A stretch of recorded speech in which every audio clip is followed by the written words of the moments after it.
चले ठीक है बच्चों, तो हम लोग अब आगे कंटिन्यू करते हैं सेलुलर एडेप्टेशंस के अंदर में, है ना।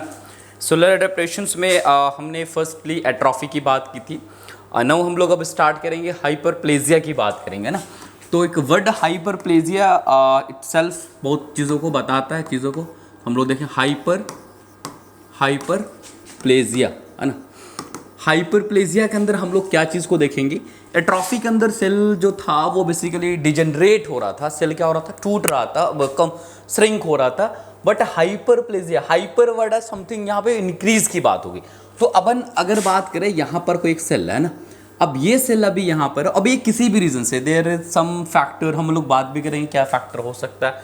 तो यहाँ पर अपन देखते हैं क्या कि हाइपरप्लेजिया के अंदर में क्या कि हाइपर ये सेल है, अब ये इसके ऊपर कोई भी स्टिमुलेशन हुआ, क्या हुआ, स्टिमुलेशन, एस्टिमुलाई कुछ भी आया, स्टिमुलेशन कराया, और इस एस्टिमुलेशन की वजह से इस सेल के अंदर चेंजेस आया, और इस सेल का इस सेल के अंदर में क्या होगा कि इसके इधर मैं बात करूँ कलर, एक मिनट, हाँ, इस सेल के अंदर क्या होगा, ये अब सेल क्या होगा कि अपने नंबर्स के अंदर में इंक्रीज कर देगा।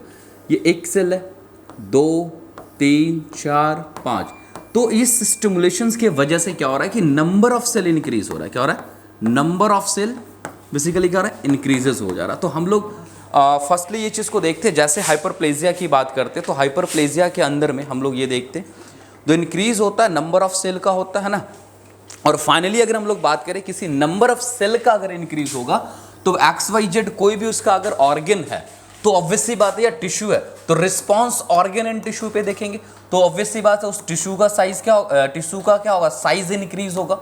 मेरी बात को, नंबर ऑफ सेल इंक्रीज करेगा, लेकिन अगर जिस पर्टिकुलर टिश्यू के अंदर में वो सेल का नंबर बढ़ रहा था तो एक्चुअली पूरी चीज अगर हम लोग बात करेंगे तो टिश्यू का साइज इंक्रीज करेगा, और टिश्यू के साइज बढ़ेगा तो उस जो जिस ऑर्गन का वो टिश्यू होगा उसका ऑर्गन साइज इंक्रीज करेगा, ऑर्गन साइज।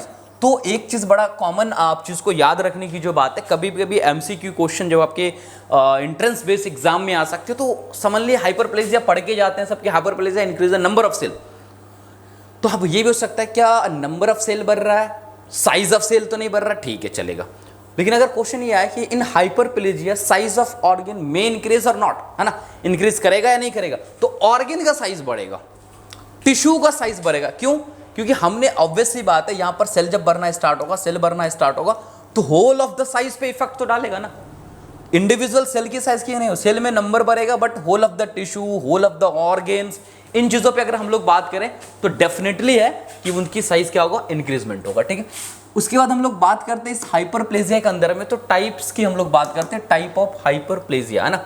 तो बेसिकली टाइप अगर हम लोग देखते हैं तो इन फर्स्टली हम लोग डिसाइड करते, डिवाइड करते कि दो तरह की हाइपरप्लेजिया हम लोग देखते हैं। एक बेसिकली हम लोग देखते क्या, physiological and another is a pathological, है ना। एक क्या है, फिजियोलॉजिकल और दूसरा होता है हमारा पैथोलॉजिकल। तो एक मिनट, एक physiological and another one is pathological. तो सबसे पहले हम लोग फिजियोलॉजिकल हाइपरप्लेजिया को देखेंगे। जस्ट फिजियोलॉजिकल हाइपरप्लेजिया में क्या, कोई भी स्टिमुलेशंस जो नॉर्मली हमारे बॉडी के अंदर में आ रहे हैं, ठीक है। अब इस नॉर्मल बॉडी का जो फिजियोलॉजिकल फंक्शन चल रहा है उस टाइम पे कोई स्टिमुलेशन आ रहा है, और वो स्टिमुलेशन क्या करा रहा है, हमारे बॉडी के अंदर के सेल के नंबर को बढ़ा रहा है। जस्ट लाइक अगर हमने बात करें ब्रेस्ट टिश्यू की, अगर मैं बात करूँ ना, तो इनिशियली कोई भी अगर फीमेल बेबी बर्थ करती है तो ऑब्वियस सी बात है कि eight the time of birth breast development नहीं हो रहा, तो टाइम टू टाइम जैसे उनकी एज बढ़ती है और वो एक एट अ प्यूबर्टी एज पे जाती है, तो वहाँ पर हम लोग देखते हैं कि ब्रेस्ट का साइज जो है बेसिकली क्या होता है, इंक्रीज करने लगता है। तो ब्रेस्ट का साइज जो इंक्रीज कर रहा, तो वहाँ पर जो इंक्रीज साइज करने का जो रीजन है that is a breast tissue का, वो ड्यू टू द हाइपरप्लेजिया। तो दिस टाइप ऑफ हाइपरप्लेजिया क्यों, अब बहुत सारे, क्योंकि जब उस एज में जाने तो बॉडी के ऊपर क्या बहुत सारे हार्मोनल चेंजेस होते हैं, एंड दिस हार्मोनल चेंजेस होते हैं। वो हार्मोनल आपका जो भी फीमेल रिगार्डिंग एस्ट्रोजन प्रोजेस्टेरोन जो हार्मोन है, वो हार्मोन ही ये क्या कराता है, ब्रेस्ट टिश्यू के ऊपर स्टिमुलाई बन के आता है, और वो स्टिमुलाई क्या करता है, उसके अंदर नंबर ऑफ सेल को बढ़ाता है, और नंबर ऑफ सेल बनाने के बाद क्या करता है, eight the time of puberty, during the puberty कह सकते हैं, तो साइज ऑफ ब्रेस्ट क्या होता है, इंक्रीज कर जाता है। साइज ऑफ ब्रेस्ट क्या करेगा, इंक्रीज करेगा, एक तो इस टाइम में। फिर हम लोग देखते हैं कि ड्यूरिंग कोई फीमेल प्रॉपर ठीक है वो प्रॉपर एडल्ट हो चुकी हैं, फिर उनका मैरिज होता है और मैरिज के बाद हम बात करें जब वो फीमेल कोई कंसीव करती है तो ड्यूरिंग प्रेगनेंसी डेफिनेटली हम लोग देखते हैं कि ड्यूरिंग प्रेगनेंसी जो 1 मंथ से लेकर के 9 मंथ का पीरियड होता है प्रेगनेंसी का, उस दौरान उस ड्यूरेशन में अगर मैं देखूं, हम लोग देखते हैं, चीज़ों को समझते हैं, तो वहाँ पे भी जो ब्रेस्ट का साइज़ है वो डेफिनेटली इंक्रीज होता हुआ रहता है। क्यों? फॉर द प्रिपरेशन ऑफ लैक्टिनेशन की ब्रेस्ट का साइज़ प्रॉपर बढ़ेगा तो बच्चे को प्रॉपर मिल्क मिल पाएगा, बहुत सारे उसके पीछे। लेकिन उस टाइम पे भी जो ब्रेस्ट के जो साइज़ इंक्रीज होते हैं तो उसके ब्रेस्ट टिश्यू के अंदर जो प्रोसेस हो रहा है सेल डिवीजन का, बेसिकली जो डिवाइड हो रहा है, तो वो बेसिकली यहाँ पर हम लोग देखें किस प्रोसेस, तो हाइपरप्लेजिया हो रहा है, मतलब नंबर वहाँ पर भी बढ़ रहा होता है। ठीक है, तो ये चीज़ों को देख। उसके अलावा कई चीज़ें हम लोग अलग से भी हम लोग देखते हैं, एक पर्टिकुलर नेम ही हम लोग देखते हैं कि वर्ड आता है कि कंपनसेटरी हाइपरप्लेजिया। इसको हम लोग बोलते हैं क्या? Compensatory hyperplasia. कंपनसेटरी नाम ही है, कंपनसेटरी, कंपनसेशंस, ये नाम ही इटसेल्फ बता रहा है कि हम किसी चीज़ को कॉम्प्रोमाइज़ कर रहे हैं। लाइक हम लोगों ने कॉमन सा चीज़ सुना होगा कई बार कि हमारे फैमिली में या फिर कई लोग में न्यूज़ पे कहीं पे सुना होगा कि ऐसा ना कि किन्हीं का लीवर का ट्रांसप्लांटेशन चल रहा है ना, तो लीवर ट्रांसप्लांटेशन में डोनर्स जो होते हैं, तो क्या सोचने वाली बात है कि लीवर पूरे डोनेट कर देते हैं, तो फिर डोनर के पास क्या रहेगा? उसके एग्जिस्टेंस के लिए तो कुछ ना कुछ चाहिए। तो ऐसा नहीं होता। जब हम लीवर पढ़ते हैं एनाटॉमी के अंदर में हम लोग पढ़ते हैं लीवर के लोब्स होते हैं, देन सेगमेंट्स ऑफ लीवर्स होते हैं, तो बहुत सारी चीज़ें हम लोग देखते हैं लीवर के सेगमेंट।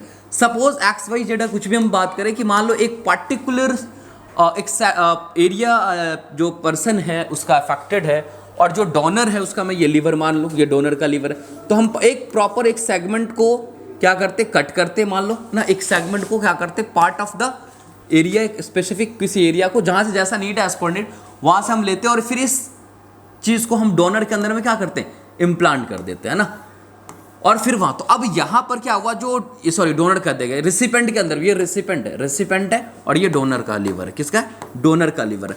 तो ये डोनर का लीवर जो था, तो ये एरिया जो डोनर का कट हुआ, तो ये पार्ट तो बचा कितना भाई, छोटा पार्ट इतना ही बचा, इतना ही जो एरिया बचा हुआ इतना ही का लीवर का बचा। अब ये जो एरिया बचा, इस एरिया के को छोड़ अगर हम देते, मान लो ये कटा हुआ एरिया इतना बचा लीवर का, ये एरिया बचा।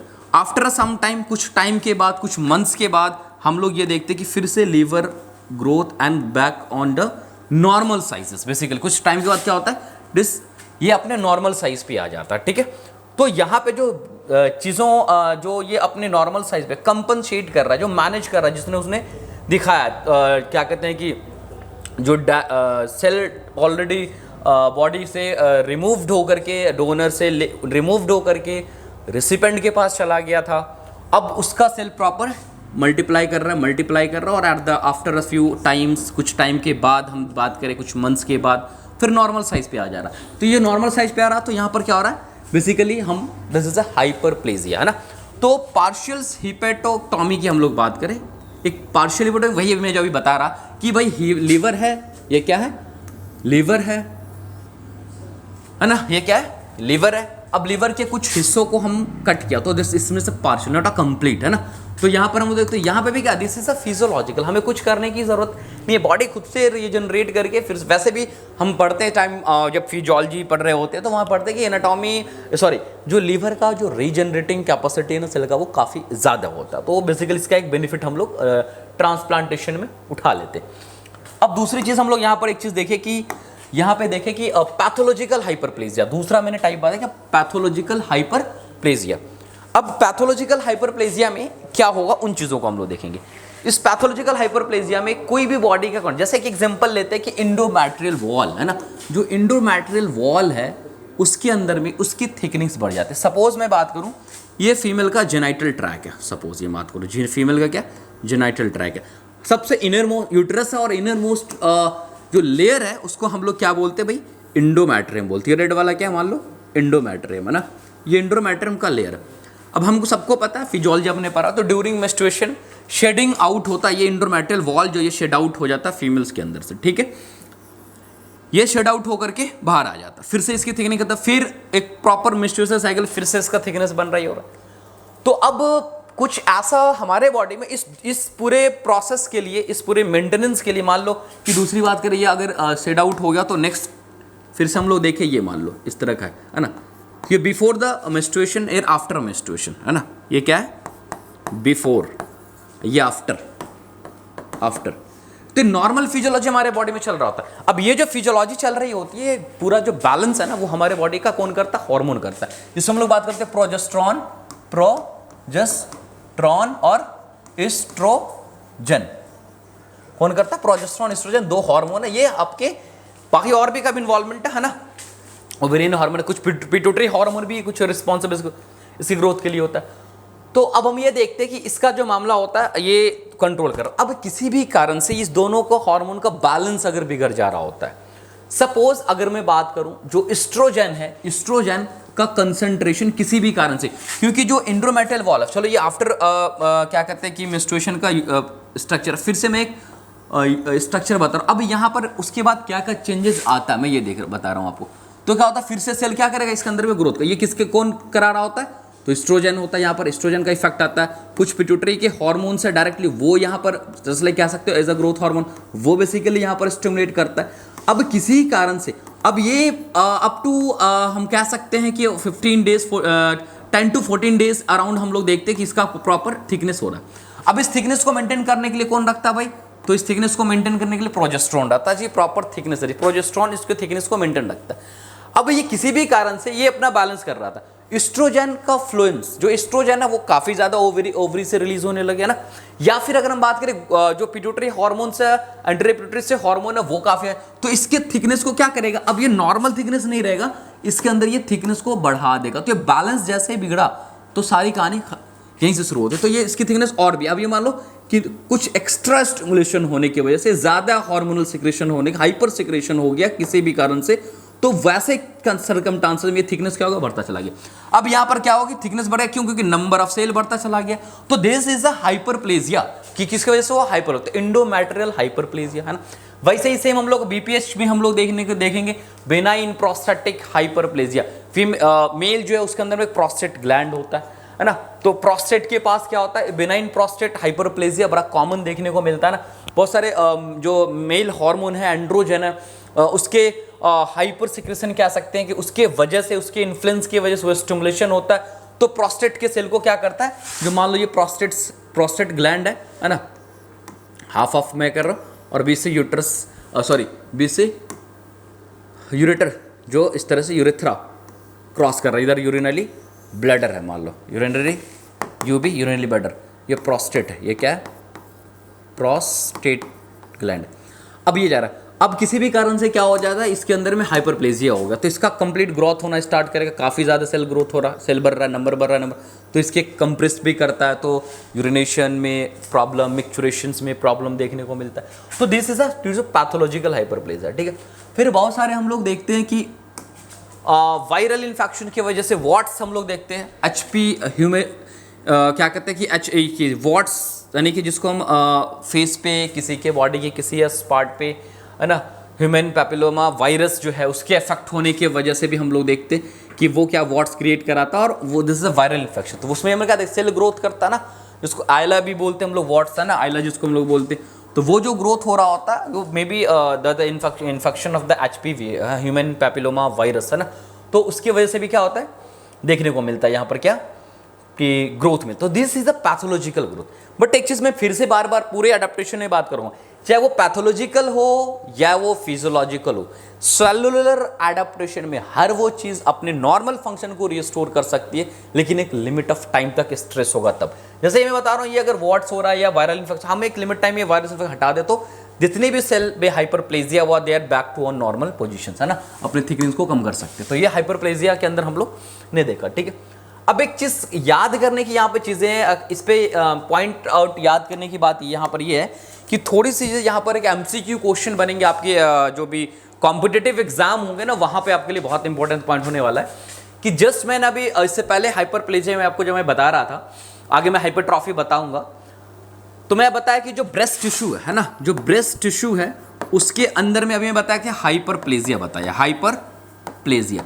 लेकिन ये हाइपरप्लेजिया कब, दो कंडीशन में बताया, कब, एक हाइपरप्लेजिया ब्रेस्ट टिश्यू में तब होगा ड्यूरिंग प्रेगनेंसी, कब, ड्यूरिंग प्रेगनेंसी।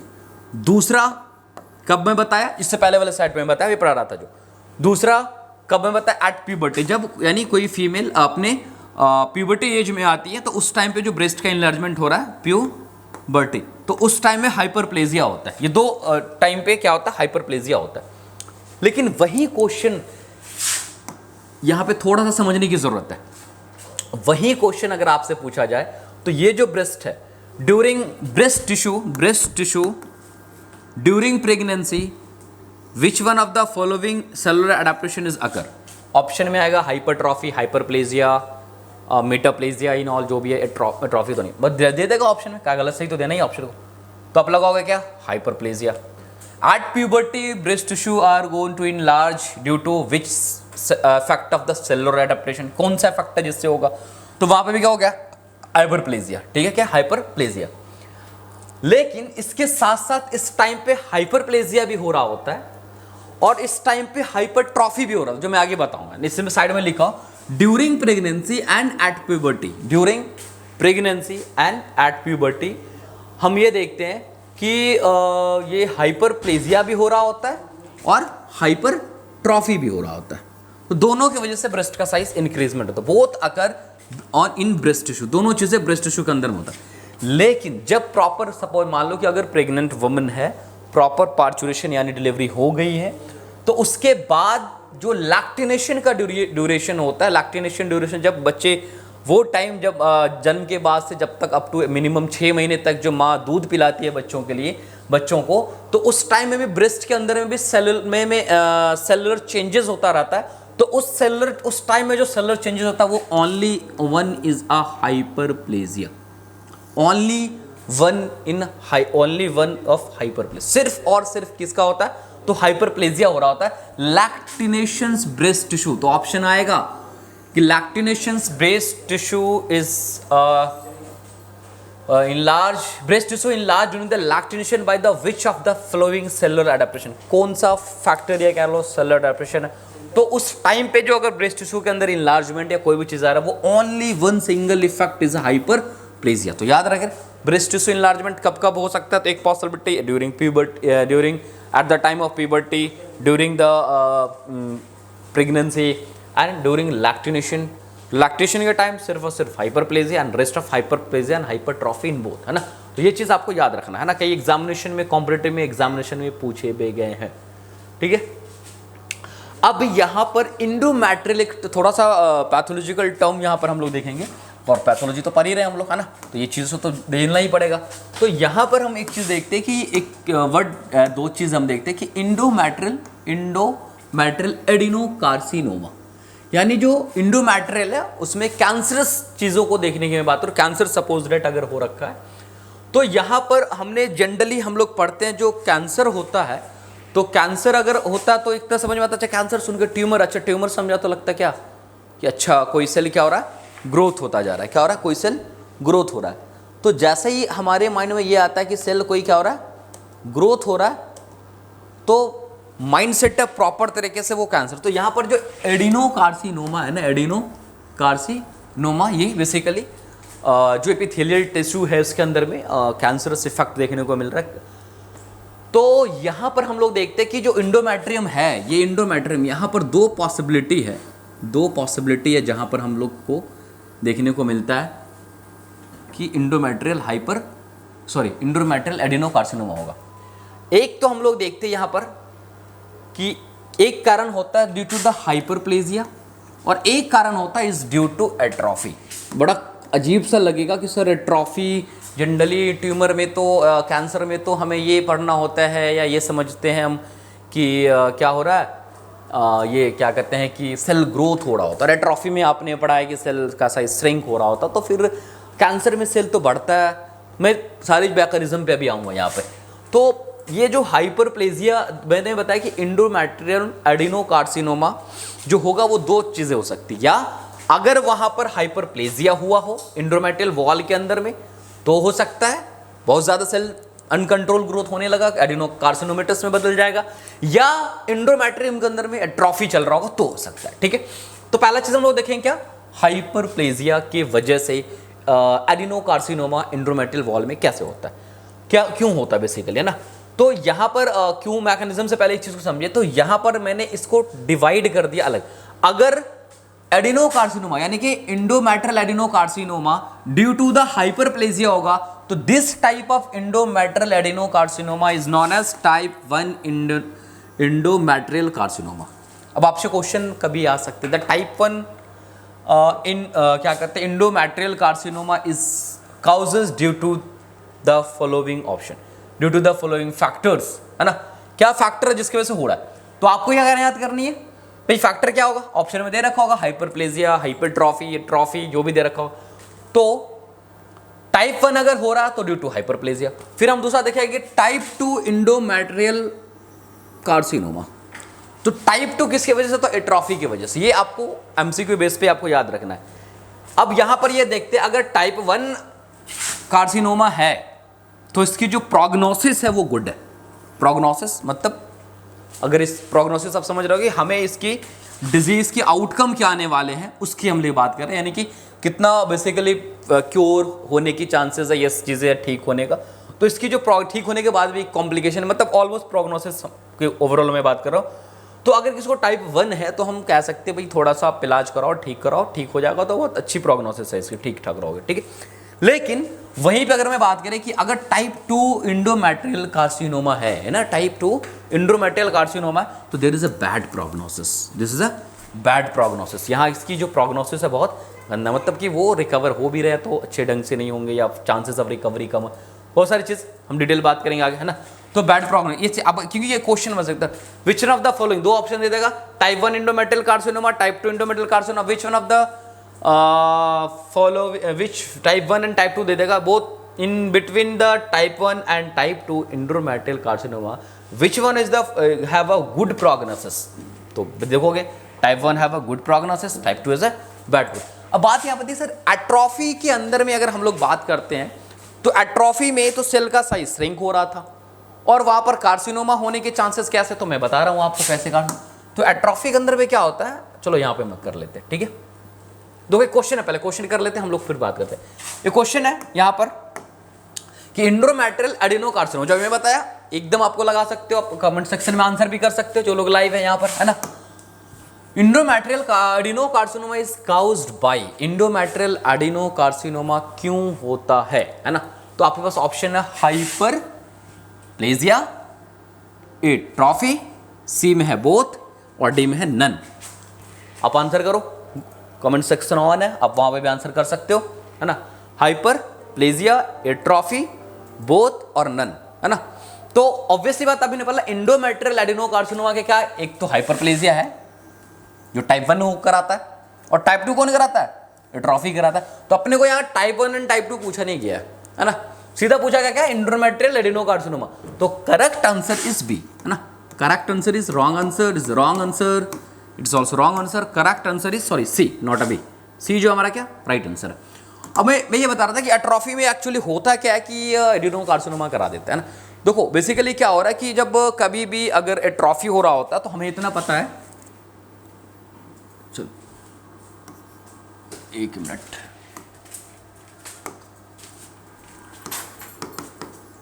एट्रॉफी अगर हो रहा है तो ये सेल है, ठीक है। सेल के अंदर प्रॉपर अगर हम एट्रॉफी करते तो किसी कारण से अगर जो सेल, मैं एट्रॉफी के टाइम में आपको बताया था कि अगर आपका सेल एट्रॉफी होता तो सेल का साइज छोटा होता, सेल का ऑर्गेनल्स छोटे होते अंदर में, तो फिर फंक्शन भी कंपेरेटिवली मेटाबॉलिक लेस एक्टिव हो जाता है। तो सपोज मान लो सेल एट्रॉफी की तरफ चला तो इसके अंदर जो माइटोकॉन्ड्रिया होगा, एक मिनट हम क्लियर कर ले, थोड़ा बड़ा कर लेते पिक्चर। ये मान लो सेल है, ठीक है। अब इसके अंदर ये मान लो क्या है, माइटोकॉन्ड्रिया, ये मान लो क्या माइटोकॉन्ड्रिया, माइटोकॉन्ड्रिया, है ना। अब ये माइटोकॉन्ड्रिया के अंदर क्या, माइटोकॉन्ड्रिया जब श्रिंक कर रहा था due to the oxidative stress, यहाँ पे क्या होगा, ऑक्सीडेटिव स्ट्रेस, ऑक्सीडेटिव स्ट्रेस जब होगा माइटोकॉन्ड्रिया के ऊपर, तो बेसिकली यहाँ पर हम लोग देखते हैं different type of free radical का फॉर्मेशन होगा ना।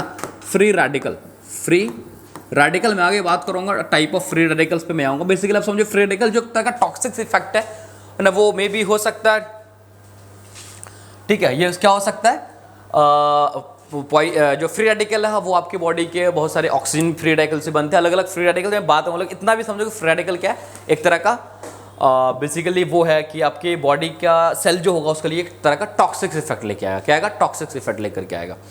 तो अब ये जब फ्री रेडिकल जब बनेगा तो ये फ्री रेडिकल क्या करेगा? सेल के अंदर जाएगा और सेल के अंदर जो मान लो ये डीएनए है, ये क्या है?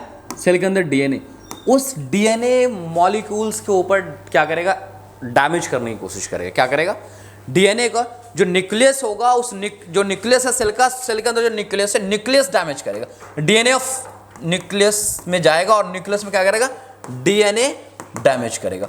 अब ऑब्वियस सी बात है, जब डीएनए डैमेज होगा तो भाई क्या होगा? डीएनए के अंदर क्या रहता है? जीन्स है, जीन म्यूटेशन होने के चांसेस है। क्या होगा? Gene mutation. अब जब जीन म्यूट ही करेगा तो कंट्रोल सिस्टम खत्म, और जीन म्यूट करेगा तो पॉसिबिलिटी है कि क्या होगा? ग्रोथ और इन ऑल सब कुछ देखने को मिलेगा। तो इस वजह से हम लोग देखते हैं कि एट्रॉफी भी यहां पर एट्रॉफी हो रही है, but it may cause the carcinoma, यानी इंड्रोमेटल कार्सिनोमा करा सकते हैं। ठीक है, चले। तो ये बेसिकली हम लोग अब तक देख रहे थे एडेप्टेशन की किस कैटेगरीज को बेसिकली, है ना। तो एडेप्टेशन के अंदर हम लोग हाइपरप्लेजिया देख रहे थे। अब रिस्क दूसरा जो हमारा वो है क्या? हाइपरट्रॉफी, है ना। सेलुलर एडेप्टेशन में दूसरा क्या? हाइपरट्रॉफी। अब यहां पर बात ये आती है, व्हाट इज हाइपरट्रॉफी? तो हाइपरट्रॉफी क्या है भाई? तो hypertrophy when a size of cell goes to increase, यानी इस ऐसा सर्कमस्टांस है जहां मैं बात करूं जहां पर सेल ये है और after some time this cell goes to enlarged, the size of cell goes to enlarge. यहां पे याद रखना, हाइपरप्लेजिया में नंबर ऑफ सेल बढ़ रहा था, बट साइज वहां पे बात कर रहे थे किसका? टिश्यू का, ऑर्गन का। बट यहां पर किसकी बात कर रहे हैं हम लोग? साइज ऑफ सेल बढ़ेगा, और ऑब्वियसली बात है साइज ऑफ सेल बढ़ेगा तो ऑर्गन के भी बढ़ेंगे, टिश्यू के भी बढ़ेंगे, सारी चीज के बढ़ेंगे। अब यह बात कि क्या सिर्फ साइज सेल का साइज इंक्रीज करना, है ना, इंक्रीज साइज का सिर्फ इंक्रीज करना ही हाइपरट्रॉफी है? इट इज अ राइट और रॉन्ग? तो it is a totally wrong, totally wrong. अगर आप बात करो कि साइज बढ़ गया, सर हो गया, तो अब थोड़ा सा सोचो, थोड़ा सा कि अगर आप केमिस्ट्री में थोड़ा बहुत अगर पढ़ते थे, अब पढ़े होंगे, तो वैसे कॉमन चीज़ है जो पढ़े बने हुए घर में डेली सबको हो रहा, वो मैं बता रहा हूँ कि हम लोग थोड़ा सा बॉडी से बाहर आते हैं, एक चना लेते हैं, तो चना को जो साइज़ होता है, हम अगर उसे पानी में डाल देते हैं, और पानी में जब डाल देते, सुबह जब चना फुल के निकालते हैं तो साइज़ क्या होता है? बढ़ा हुआ होता है।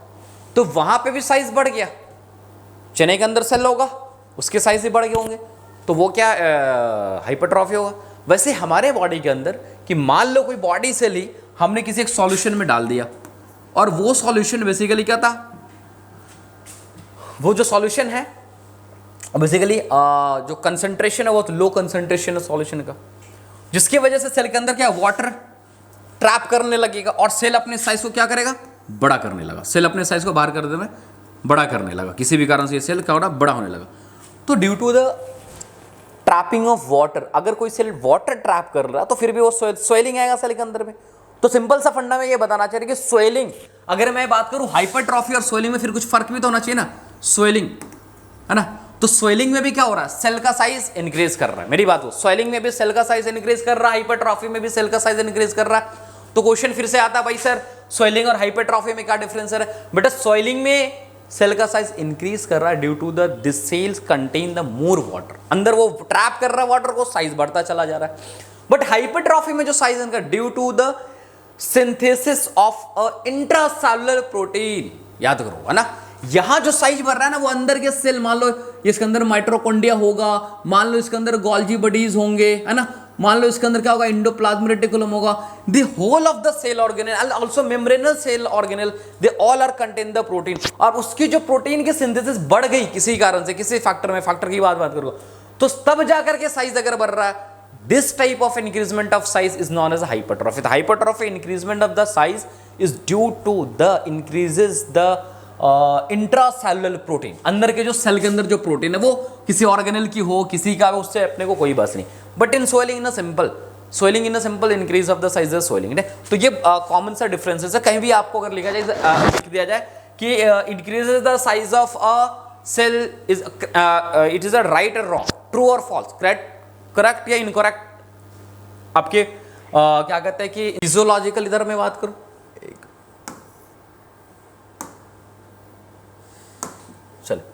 ये फिजियोलॉजिकल है, दिस इज पैथोलॉजिकल। अब फिजियोलॉजिकल पैथोलॉजिकल हम लोग एक एक करके देखते हैं। Pregnant uterus hormones induce the enlargement. Pregnant uterus, अगर कोई यूटरस, अभी मैंने बताया ही आपको जस्ट से पहले कि इसके अंदर दोनों चीज़ देखने को मिलेगा, हाइपरट्रॉफी एंड हाइपरप्लेजिया। तो अपने को दोनों के एग्जाम्पल में रखना है। और ये हो क्यों रहा था? Due to the inducement of the hormone. यानी स्टिमुलेशन कौन है इसका? हार्मोन है हमारे बॉडीज का, है ना। एस्ट्रोजन प्रोजेस्टेरोन जो हार्मोन देखते हैं, जो फीमेल हार्मोन है वो है। तो ये नॉर्मल फिजियोलॉजिकल भी देखने को मिलता है, ठीक है। उसके बाद एक एग्जाम्पल है स्केलेटल मसल्स। बेसिकली ऑब्वियस सी बात है, स्केलेटल मसल्स का अगर साइज बढ़ रहा है फिजियोलॉजिकली, जैसे मैं बात करूं कि लोग जिम ज्वाइन करते हैं, है ना, बड़े बड़े मसल्स बनाने के लिए क्या करते हैं? जिम ज्वाइन करते हैं। तो पहले पतले दुबले होते हैं, लेकिन जिम में जा करके अपने वर्क को बढ़ाते हैं, अपने मसल्स के ऊपर स्ट्रेस बढ़ाते हैं, और उसके वजह से बेसिकली मसल्स का साइज क्या होता है? बढ़ने लगते हैं। तो मस्कुलर टिश्यू का साइज जो बढ़ने लगा तो this is a hypertrophy. And after some time body के अंदर क्या होता है? एक प्रॉपर एक शेप लेती है, प्रॉपर बॉडी, पूरा वेट बढ़ रहा, सारा कुछ बढ़ रहा है। तो अपने को ये देखना सिर्फ स्केलेटल मसल्स के अंदर वहां पर क्या हो रहा है, जो स्केलेटल मसल सेल है उसके अंदर, सेल के अंदर हाइपरट्रॉफी होता है। तो दिस इज अ फिजियोलॉजिकल, इससे कुछ होने जाने को है नहीं, ठीक है। हार्ट मसल्स, या ये बात आती है कुछ यहाँ पे क्वेश्चन मार्क आएगा, मैं आगे भी इधर भी बात करूंगा, इधर भी बात करूंगा कि हार्ट मसल्स जो है, हम लोग कहते हैं कि सर हार्ट का जो सेल है they are not capable to divide and multiply, है ना, पढ़ते हैं बेटा, ठीक है, ये एकदम करेक्ट क्या कहते हैं कि जो सेंटेंस है या स्टेटमेंट कह लो, ये करेक्ट है। बट एक चीज़ का हमेशा ख्याल रखो, यहाँ पे मैं जो बात करने जा रहा हूँ वो थोड़ा सा लगे, हाइपरट्रॉफी में बात करो, क्या करो? हाइपरट्रॉफी में बात करो। तो ऑब्वियसली हाइपरट्रॉफी के अंदर हम लोग सिर्फ साइज की बात करेंगे, ठीक, क्या बात करेंगे? साइज की बात करेंगे। लेकिन अगर कार्डियक हाइपरट्रॉफी हो रहा तो may be physiological, it may be pathological. क्यों? अब हार्ट मसल्स लिखते कि इनलार्ज हो गया, क्या हो गया? हार्ट मसल्स इनलार्ज हो गया। अब ऐसे कुछ कंडीशंस है जहां पर हम लोग देखते हैं कि हार्ट मसल में के अंदर हाइपरट्रॉफी दिखता है, इट इज अ फिजियोलॉजिकल। जैसे अगर हम कंपेयर करें कि एक 70 नहीं ज़्यादा, एक 35 ईयर्स के मेल पर्सन है, दूसरा भी एक 35 ईयर का मेल पर्सन है। अब चले इन दोनों, भाई चलो एक ए है एक बी है, नाम अलग अलग रहने दो, और दोनों के प्रोफेशन की पता करने को चला, तो पता चला ए वाले जो है ना, हाँ चलो कोई भी किसी को रख सकते, तो ए वाले जो एथलीट्स हैं, क्या है? एथलीट्स हैं।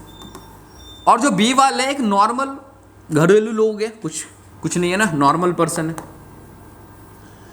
अब दोनों के अंदर जो हम बात करेंगे 75 ईयर एज है, मान लो सपोज मैं कह रहा हूं वेट भी सब दोनों का बराबर है, मान लो 70 केजी का दोनों है, तो यहां पर जो साइज ऑफ हार्ट होगा ना, इस वाले में बड़ा होगा, किसमें? 25 ईयर मेल, जिसका जो प्रोफेशन एथलीट्स होंगे, वो ना कोई भी स्पोर्ट्स से, कहीं से भी, फुटबॉलर्स हो, क्रिकेटर्स हो, फुटबॉलर थोड़ा ज़्यादा हम लोग देखें उसके फिजिकल स्ट्रेंथ ज़्यादा होता है, और ये नॉर्मल लोगों नहीं, क्योंकि जो ऑब्वियसली बात है, जो हम लोग जो एथलीट्स जब अपने ट्रेनिंग पीरियड में जाते हैं, यानी कि वो जब बॉडी को ट्रेंड कर रहे होते हैं, तो उस टाइम में उसकी बॉडी की डिमांड बढ़ती है, बॉडी की डिमांड बढ़ती है तो आपका हार्ट क्या करता है?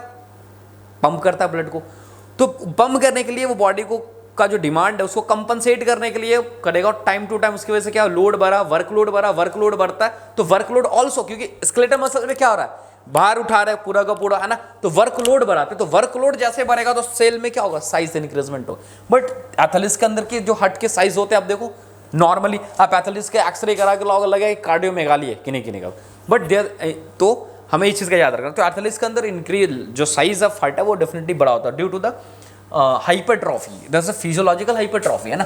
सेम एज अगर मैं बात करूँ यहाँ पे हम लोग देखते हैं, तो इन पैथोलॉजिकल कंडीशन में भी हम लोग देखते हैं जो कार्डियक क्या कहते हैं कि जो कार्डियक इनलार्जमेंट है, यहाँ पे हम लोग बात करेंगे, और दिस इज अ पैथोलॉजी। क्योंकि अगर किसी को हाइपरटेंशन की वजह से हाइपरटेंशन की वजह से क्या हो रहा है, अगर किसी को हाइपरटेंशन है यानी ब्लड प्रेशर बढ़ा हुआ है लंबे समय से, चलो आयोटिक वाल्वुलर डिजीज है, ऐसे सर्कमस्टांसेस में हम हार्ट में अंदर में अगर हार्ट के सेल मायोकार्डियम फाइबर इंक्रीज हो रहा है, साइज बढ़ रहा है, this is a cardiac enlargement, this is a cardiac enlargement. क्यों? जैसे हम लोग हट पढ़े हैं ना, पढ़ के आए आप लोगों ने कि 4 चैम्बर्स है भाई, चलो ठीक है।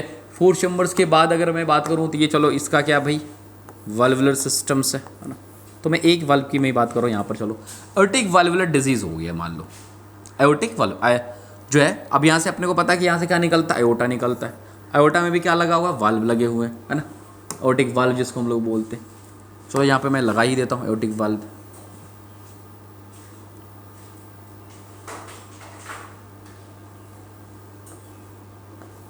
ठीक है, अभी एओर्टिक वाल्वुलर डिजीज हो गया, ये वाल्व हो गए खराब।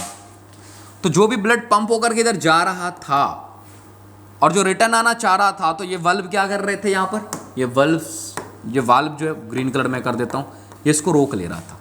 लेकिन जब ये वाल्व हो गए खराब, तो जो ब्लड गया पंप होकर के वो बैक टू रिवर्स, और रिवर्स आके क्या लेफ्ट वेंट्रिकल में रहेगा।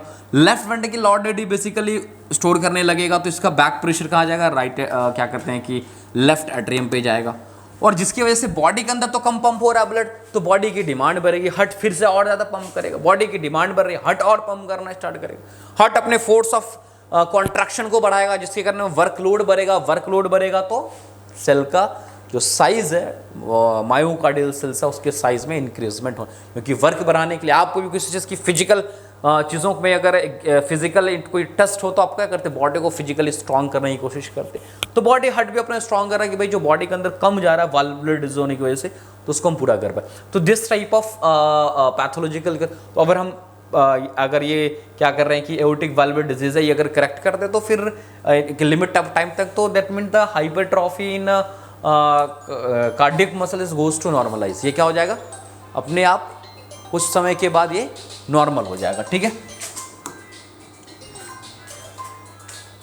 अब यहां पर एक स्लाइड में दिखाऊंगा आपको, है ना, ये हाइपरट्रॉफी की स्लाइड है, कॉमन चीज़ें हैं।